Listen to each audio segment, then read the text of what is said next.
Quasi 7 milioni e mezzo, per la precisione 7.393.190 euro, cifre che si trasformano in ossigeno per chi sta rischiando da tempo di soffocare.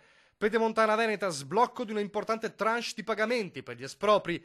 Il via libera del concessionario SIS viene annunciato in mattinata dall'assessorato alle infrastrutture della Regione Veneto. Obiettivo 64 soggetti privati, per lo più aziende di 20 comuni interessati dalla maxi opera, tra Trevigiano e Vicentino. È una suddivisione in base alle esigenze che vede i maggiori rimborsi nei comuni di Montebelluna, l'unico a superare il milione, Villorba e Povegliano, seguiti da quelli iberici di Montecchio Maggiore, Breganze e Malo. È una prima risposta importante che dà ovviamente un'accelerata ai lavori per la realizzazione di questa importante opera, un'opera fondamentale che come ovviamente la Regione stiamo portando avanti. Il criterio di priorità è quello della data di definizione e stipula dell'accordo bonario con la singola ditta, favorendo ovviamente gli accordi più vecchi, se inoltre intervenuti con il pagamento di 14 casi specifici dove l'esproprio interessa edifici residenziali e la liquidazione dell'indennità è necessaria per il privato espropriato per la ricostruzione dell'immobile in un altro sito.